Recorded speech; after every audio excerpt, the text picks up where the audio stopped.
Fala galera, tudo bem com vocês? Vamos lá então para mais um pós-jogo aqui no canal. Brasil 1, Paraguai 0. Jogo válido aí pela 16ª rodada das eliminatórias da Copa do Mundo de 2026. Decidi falar um pouquinho do resultado, vou comentar sobre o jogo, vou comentar desempenho e vou dar as notas para jogadores e para treinador. Então, sem mais delongas, vamos lá, né? Vamos lá então para mais um pós-jogo. Antes de começar o pós-jogo, eu gostaria de começar falando duas coisas. Ambas em relação ao Corinthians, antes de falar do pós-jogo da seleção.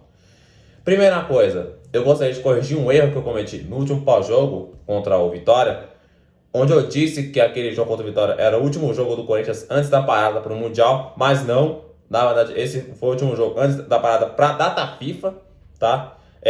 Quando ele jogou contra o Vitória, antes dessa pausa para a data FIFA, os jogos das seleções, né? Acabou que o Corinthians ainda tem mais um jogo para fazer, antes, aí sim, da parada para o Mundial, que é contra o Grêmio. Jogo esse que será amanhã, na quinta-feira. Jogo esse na Arena do Grêmio, em Porto Alegre. Então, a informação correta a se passar é que aquele jogo contra o Vitória não é o último pós-jogo antes da parada para o Mundial. É o último jogo antes da parada para a data FIFA. O último jogo antes da parada para o Mundial será o jogo de amanhã contra o Grêmio, lá na Arena do Grêmio. Eu tinha esquecido completamente desse detalhe e eu peço mil perdões por mais um erro que eu cometo aqui nesse canal, né? Dentre os vários erros que eu já cometi. Inclusive, eu reconheço que eu venho cometendo muitos erros e eu vou tentar fazer um esforço, cara. Vou tentar fazer um esforço para parar de errar tanto, né? E peço mil perdões por mais um erro que eu acabei cometendo no último pós-jogo entre Corinthians e Vitória. A segunda coisa que eu queria falar é que, infelizmente, não teremos o pós-jogo do jogo de amanhã contra o Grêmio, porque o horário do Grêmio ele coincide com o compromisso que eu tenho fora do canal. E acabou que, assim, cara, eu até consigo ver o primeiro tempo, mas eu não consigo ver o segundo tempo, por conta de horário, né, que acabou coincidindo. Se o jogo fosse um pouco mais cedo, lá para 7 horas da noite, ali mais ou menos, eu até conseguiria ver o jogo e fazer o pós-jogo no dia seguinte. Mas acabou que o horário coincidiu com o compromisso que eu tenho fora do canal. E acabou que eu só consigo ver o primeiro tempo, mas não consigo ver o segundo.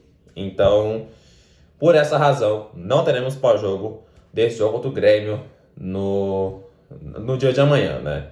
Não teremos pós-jogo na sexta-feira. Então, é isso mesmo que eu queria falar. As duas coisas. Primeiro, corrigir uma informação completamente errada que eu passei. E a segunda coisa é que, infelizmente, não teremos pós-jogo no jogo de amanhã contra o Grêmio. Agora sim, vamos começar o pós-jogo da Seleção Brasileira.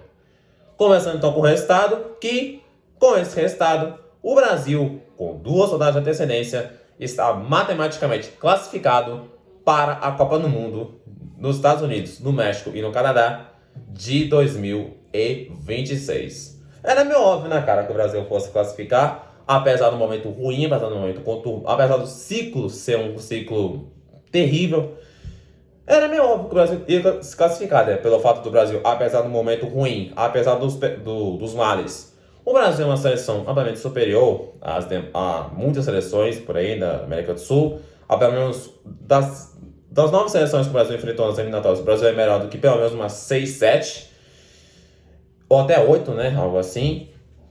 E era meio óbvio, né? Era meio óbvio que o Brasil fosse classificar. Afinal de contas, agora com o aumento de seleções, com o aumento do número de vagas para a Copa do Mundo, afinal de contas, a Copa do Mundo agora aumentou o número, aumentou o tamanho, aumentou o número de seleções. A América do Sul ficou com 6 vagas diretas para a Copa do Mundo e 1 vaga para a repescagem. E acabou que, cara, o Brasil ia se classificar, mano. Apesar do momento, o Brasil ia se classificar para a Copa do Mundo.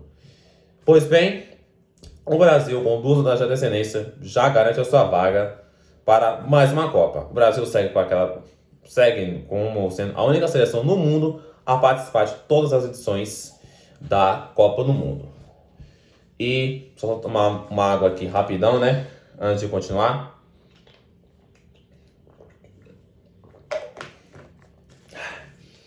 Minha boca tava meio seca, por isso que eu parei para tomar água. Mas enfim, falando do resultado desse jogo em si, né? O Brasil está classificado na Copa, mas vamos falar desse jogo, né? Bom, resultado importante, né, cara? Afinal de contas, o Brasil, com esse resultado, garantiu sua vaga para a Copa. É claro que jogando contra um Paraguai que, antes de mais nada, eu gostaria de falar uma coisa em relação ao Paraguai. É claro que o Paraguai, historicamente falando, sempre foi uma seleção de menor expressão. É claro, uma seleção tradicional, mas sem tanta expressão. Mas, cara, em relação a esse jogo em si, muita gente tratava o Paraguai como presa fácil, muita gente tratava o Paraguai como um time bobo, um time qualquer. Eu não tratei o Paraguai como presa fácil, não tratei o Paraguai como um time fácil de se vencer. Afinal de contas, o Paraguai vive um momento bom, né? Afinal de contas, até esse jogo contra o Brasil, o Paraguai vinha de 9 jogos sem ser derrotado. Ganhou do próprio Brasil, ganhou da Argentina algumas rodadas atrás, ganhou do Uruguai na rodada passada. O Uruguai que foi responsável pela classificação direta do Brasil da Copa, né? Afinal de contas, ele venceu a Venezuela. Eu não tratei o Paraguai como um presa fácil, não, cara. Pelo contrário, eu tratei o Paraguai como um adversário não forte. É claro que o Paraguai também não é uma seleção, nenhuma potência. Mas eu não tratei o Paraguai como um presa fácil, não, cara. Eu tratei o Paraguai como uma seleção, um adversário, aliás, perigoso. Um adversário perigoso. Um adversário que vive um momento bom, né, cara? Veio para esse jogo contra o Brasil em boa fase, num bom momento. 9 jogos sem perder, né? E eu meio que já imaginava que o Brasil não teria tanta facilidade em relação a resultado. Mas acabou que o Brasil conseguiu fazer sua parte, o Brasil conseguiu fazer o dever de casa e conseguiu, de forma matemática, garantir a sua vaga para a Copa, né? E é claro que o Brasil tinha obrigação de vencer, o Brasil tinha obrigação de se impor. E tanto é que o Brasil fez isso. Mas Brasil, resultado importante, cara. Resultado importante para o Brasil. Resultado magro, sem tanto brilho, mas ainda assim um resultado importante nesse início de era do Ancelotti, nesse início de ciclo da era Ancelotti. E vamos falar de escalação, né? Vamos então a escalação do Brasil. Deixa eu só abrir aqui, né? Porque eu abro a escalação aqui no notebook.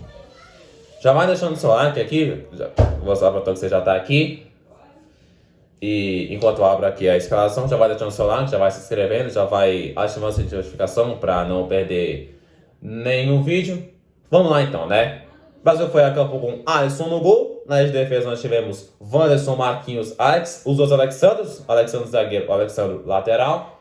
No meio campo nós tivemos ali o Ancelotti escalou uma linha de 4 no meio campo com Casemiro, Bruno Guimarães, Rafinha, Gabriel Martinelli. 4 no meio campo. No ataque, Vini Júnior e Matheus Cunha.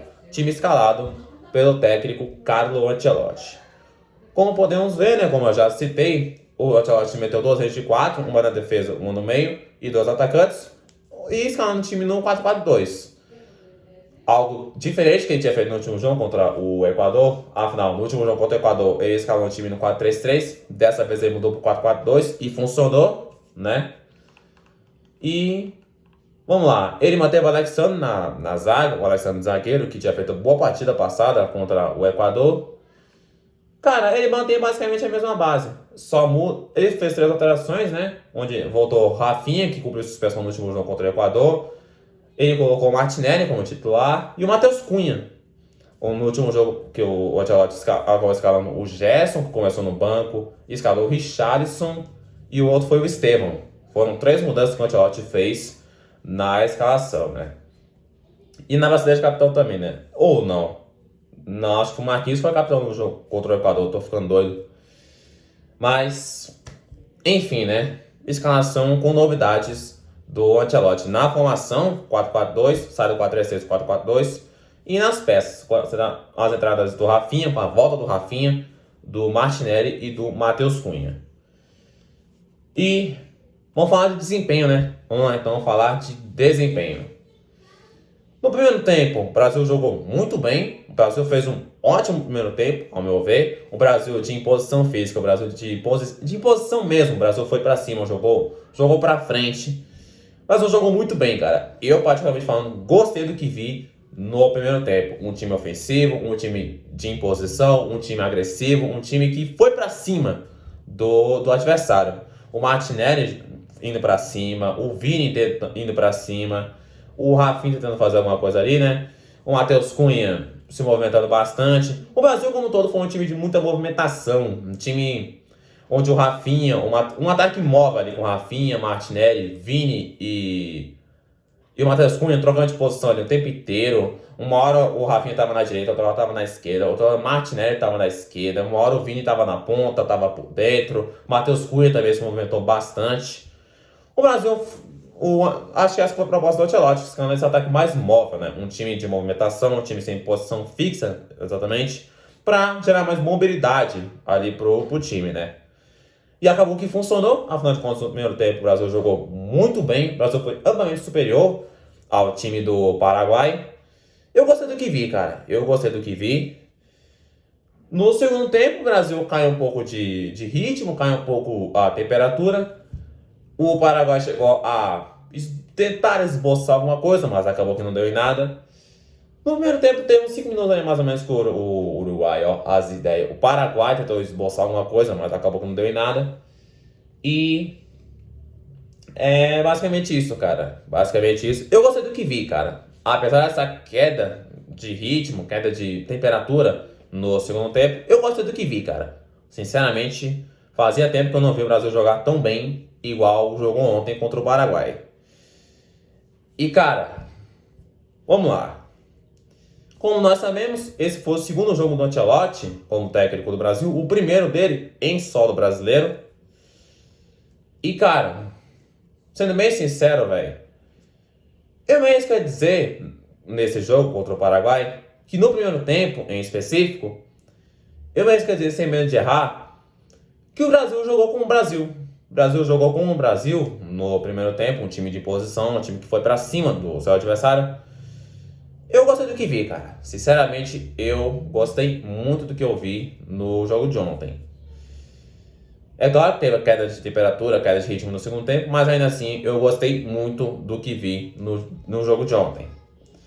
E, cara, é aquela coisa, né, velho? Em relação, eu comecei falando do Ancelotti, vou até falar de desempenho. Enfim, falando do Ancelotti em si. Eu sei que foi apenas o segundo jogo dele. Essa foi a primeira data FIFA do Ancelotti como técnico da seleção. Mas, cara, pra ser bem sincero, já dá pra ver alguma coisa, cara. Eu acho sim que já dá pra ver uma mudança de postura, uma mudança de... um Brasil diferente, sabe? Pra quem não vinha sendo um absoluto nada, desde Ramon Menezes até Dorival Júnior, pra quem não vinha sendo um absoluto nada durante o ciclo inteiro, nesses dois jogos aí do Ancelotti, eu creio que já dá pra ver alguma coisa, cara. Na parte defensiva, o Brasil passou seu segundo jogo seguido sem tomar gol, algo que não acontece já tem um tempinho. Aliás, eu nem lembro quando foi a última vez que o Brasil ficou uma tanta FIFA sem tomar gol, né? Mas, enfim. E eu acho que dá pra ver alguma coisa, cara. Acho que já dá pra ver um sinal, um resquício de evolução. É claro que ainda está longe do ideal. É claro que ainda tem muita coisa a ser feita. É claro que tem pé curto, afinal de contas. No momento que eu tô gravando esse vídeo, no dia 11 de junho de 2025, faltam exatamente 365 dias, ou seja, um ano cravado até a Copa do Mundo. A Copa que vai começar dia 11 de junho de 2026. É claro que ainda tem muita coisa a fazer, é claro que ainda tem um processo pela frente. E é necessário entender esse processo, por mais que o tempo seja curto.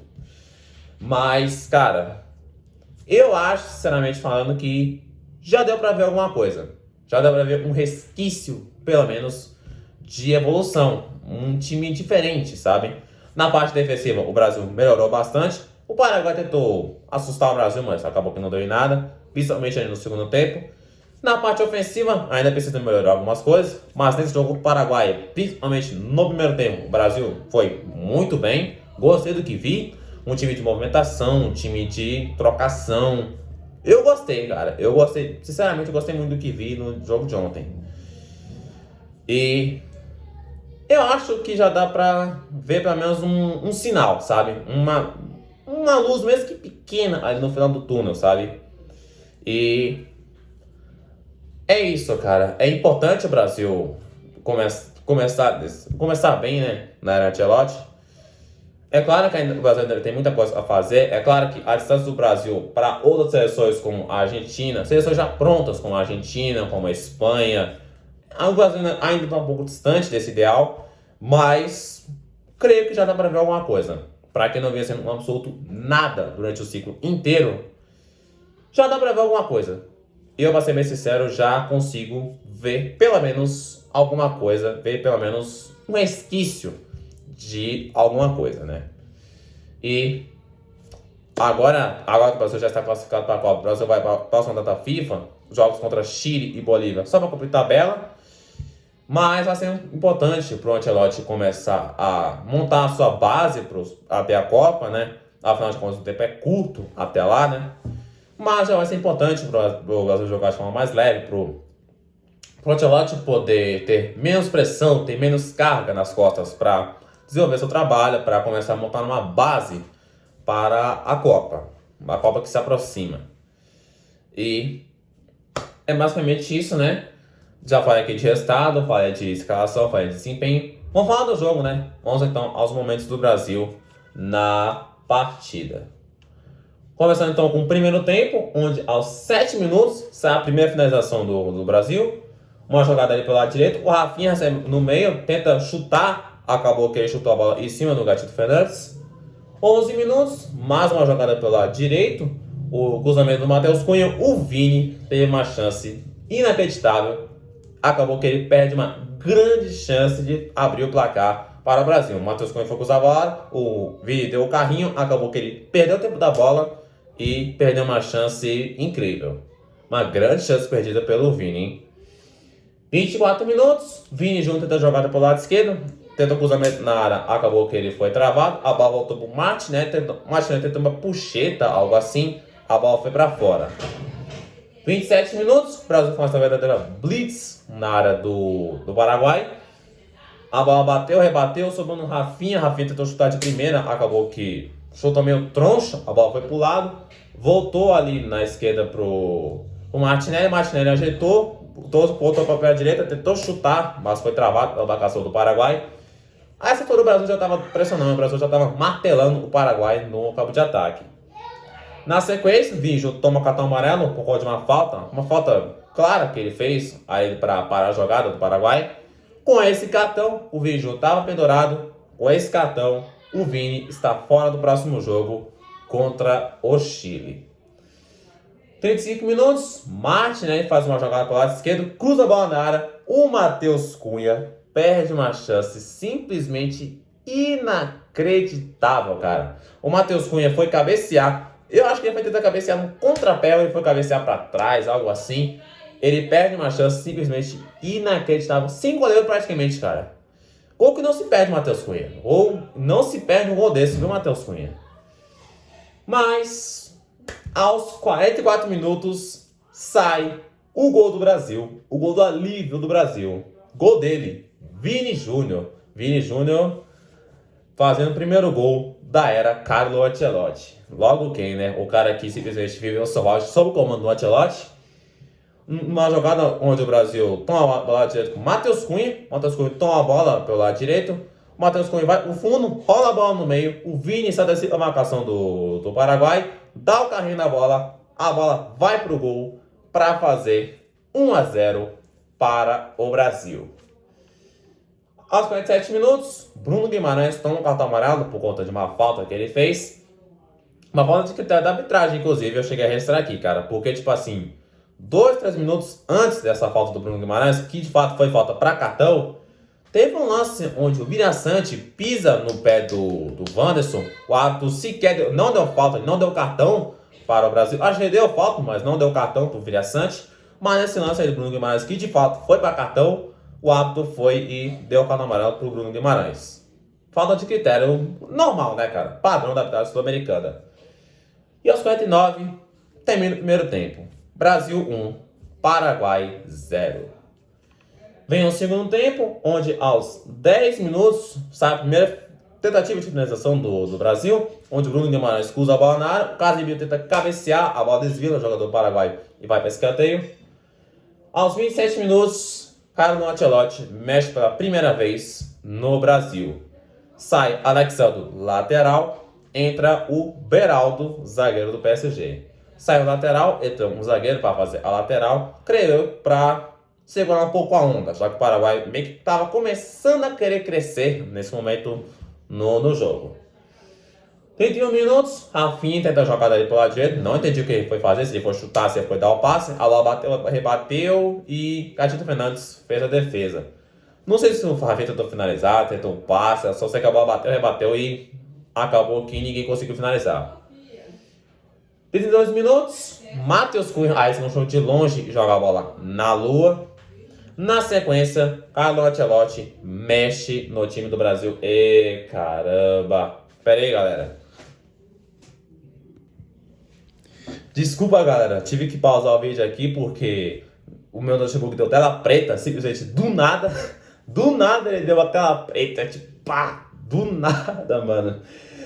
Ai, cara, o tal do pobre não tem um dia de paz mesmo, tá? Impressionante, mano. Impressionante. Mas, enfim, onde foi que eu parei? Aos 32 minutos, Matheus Cunha tentou chute de longa distância, chutou a bola na lua. Na sequência, o Ancelotti mexeu no time do Brasil. Saem Vini Júnior e Matheus Cunha para as entradas de Richarlison e Gerson. Aqui sai um atacante e o Matheus Cunha jogou ali atacante barra meia. Entraram o Richarlison, centroavante, homem de área, e o Gerson para reforçar o setor de meio campo. 37 minutos, Wanderson arranca pelo lado direito, rola a bola para o Gerson domina, bate de fora da área. Foi travado pela marcação do Paraguai. Aos 43, Carlo Ancelotti mexe pela última vez no Brasil. Sai o Wanderson para a entrada do Danilo. Sai um lateral, entra ao meu ver, zagueiro para ocupar a lateral ou para fazer a função de lateral, fazer a função de quarto zagueiro. Afinal já tinha o Beraldo ali pelo lado esquerdo. Na sequência, o Rafinha tenta uma jogada aí pelo lado direito. Bruno Guimarães ajeita a bola. Bruno Guimarães ajeitou a bola na área, bateu firme e forte. O Gatito fez a defesa. Uma boa jogada do Bruno Guimarães, hein? Ele parou a bola com qualidade, finalizou. Ia sendo um belo gol do Bruno Guimarães. E aos 49, fim de jogo. Brasil 1, Paraguai 0. Brasil, com esse resultado, classificado para a Copa do Mundo de 2026. Vamos lá então as notas para os jogadores e para Carlo Ancelotti. Comenta aqui embaixo se você concorda, se você discorda. Se você discorda, deixe suas notas nos comentários. Então, vamos lá. Alisson, nota 5. Não foi tão exigido no decorrer do jogo. Só teve uma ou duas vezes que o Paraguai finalizou no gol. O Alisson encaixou numa boa. Wanderson, nota 6. Uma partida ok do Wanderson. Marquinhos, nota 7. Uma partida boa do Marquinhos. E agora vamos para os Alexandros. Alexandro, zagueiro, nota 7,5. Uma ótima partida do Alexandro. E que achado do Ancelotti, hein? Caramba. Eu já vi o Alexandro jogando no Lille. Eu já estava acompanhando o Alexandro no Lille. E não estou sendo oportunista. De fato, eu tava acompanhando o Lille, o Alexandro no Lille. Mas realmente, cara, que achado do Ancelotti, hein? Que achado do nosso Carleto. O Alexandro, lateral, nota 4,5. Uma partida mediana para ok do Alexandro, lateral. Casemiro, nota 6. Uma partida ok do Casemiro. Bruno Guimarães, nota 7,5. Gostei da partida do Bruno Guimarães. Rafinha, nota 6. Uma partida ok do Rafinha. Gabriel Martinelli, nota 7. Gostei da partida do Martinelli, principalmente no primeiro tempo. No segundo tempo ele caiu um pouquinho, mas não mudou muita coisa.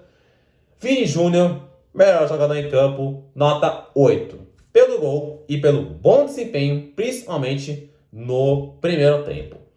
Matheus Cunha, nota 7,5. Deu assistência para o gol do Vini, onde ele foi tomar a bola pelo lado direito. E jogou bem, cara. Jogou bem, principalmente no primeiro tempo, o Matheus Cunha. Jogadores que vieram do banco agora. Beraldo, nota 5,5. Partida, uma atuação ok do Beraldo. Richarlison, nota 3. não fez muita coisa, teve 2 bolas que ele perdeu, logo com 5, 6 minutos em campo ali mais ou menos, uns 10 minutos em campo ali mais ou menos. Gerson, nota 5,5, entrou, deu aquela finalização de fora da área e basicamente isso. Danilo, nota 5, entrou e não comprometeu. Para finalizar, nota do técnico, Carlo Ancelotti, nota 9. Escalação, uma boa escalação. Substituições para administrar o jogo, né? Esquema de jogo funcionou bem, principalmente no primeiro tempo. Resultado importante, resultado que carimbou a vaga do Brasil para a Copa do Mundo. E esse foi então o pós-jogo, galera. Espero que vocês tenham gostado. Se gostou, deixe seu like, se inscreva no canal, ative a notificação para não perder nenhum vídeo. Compartilhe para a galera que gostou do meu conteúdo. Forte abraço, que Deus abençoe a todos vocês. Tamo junto, é nóis!